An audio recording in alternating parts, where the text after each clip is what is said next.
بہت بڑی طاقت بنیں گے آپ اگر آپ کو سہنا آ گیا اور برداشت کرنا آ گیا. چونکہ جب آپ برداشت کرتے ہیں نا تو اندر میں ایک طاقت پیدا ہوتی ہے. وہ طاقت آپ کی روح کو پرواز دیتی ہے اور اگلوں کے لیے تسخیر کا کام دیتی ہے. اور اگر آپ پھٹ گئے تو بم کے پھٹنے سے کیا ہوتا ہے؟ تباہی آتی. جب آپ پھٹیں گے یا میں پھٹوں گا تو معاشرے میں تباہی آ جائے گی. تو اس کے لیے آپ دو چیزوں کا اہتمام فرمائیں. ایک اپنی زبان کی حفاظت فرمائیں. آپ اس 400 کے معاشرے میں کوئی غیبت کرنے والا نہ ہو، کوئی جھوٹ بولنے والا نہ ہو، کوئی کسی کو طنز کرنے والا نہ ہو، تانا دینے والا نہ ہو. ایسی بات جو کسی کے دل پہ جا کے چوٹ مارے اس سے آپ اپنی زبان کو صاف کر لیں. کبھی اس پہ قابو پا سکیں گے، کبھی نہیں، کبھی رہ جائے گا، کبھی ہو جائے گا. تو جب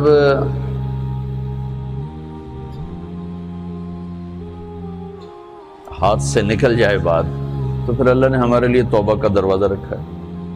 2 نفل پڑھو، اللہ سے معافی مانگو، جس پر زیادتی اس سے جا کے معافی مانگو. اس سے آپ کی مزاج میں ٹھہراؤ آ جائے گا. تو میں آپ سب سے یہ گزارش کرتا ہوں کہ اس معاشرے میں آپ اپنی زبان پہ قابو پانا سیکھیں. برائے میرا بہت فائدہ ہوگا. ایک زندگی گزری ہے، شام قریب ہے، تو پوری زندگی کے تجارب نچوڑ بھی اس میں شامل ہیں.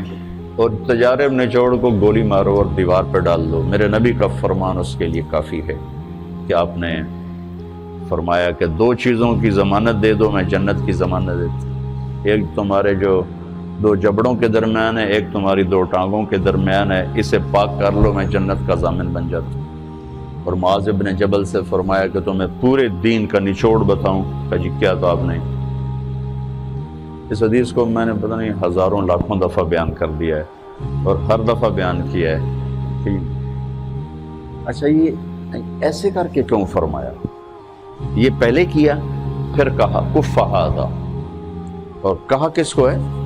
جن کے بارے میں آتا ہے کہ اس امت کے علماء کا جھنڈا قیامت کے دن معاذ بن جبل کے ہاتھ میں ہوگا. اتنے بڑے آدمی. تو 18 ہجری میں انتقال ہوا. 1434 ہجری میں اردن گیا تو ان کی قبر سے خوشبو آ رہی تھی. 1400 سال گزر گئے، ان کی قبر سے خوشبو کا آنا بند نہیں ہوا. اتنے بڑے آدمی کو کیسے سمجھایا؟ بچے کی طرح. معاذ اس زبان کے قابو. تو آپ سب کو، اپنے آپ کو بھی کہتے ہیں، وہ عرب خطیب کہتے ہیں اوصیکم نفسی اولا وایاکم کر کے عام طور پہ خطبہ شروع کرتے ہیں. تو میں بھی اپنے ذات سے شروع کر کے آپ سے یہ عرض کرتا ہوں بچوں کہ اپنی زبان پہ قابو پانا سیکھو. یہاں اس کی مشق کر لو. یہ چھوٹا سا میدان ہے، چھوٹا ایک تالاب میں ہے. آپ تالاب، یہاں سے نکل کر آپ ایک سمندر میں کودیں گے جہاں کہ رشتوں کی فہرست ہوگی، تعلقات کی فہرست ہوگی، ناگواریوں کے خوفناک خاردار کانٹے ہوں گے. کہیں کہیں پھول ملیں گے ورنہ کانٹوں سے بھرا جہان ہے. اگر آپ نے یہاں پریکٹس کر لی تو پھر آپ اس میدان میں جا کر انتہائی خوبصورت معاشرے کا فرد بن جائیں.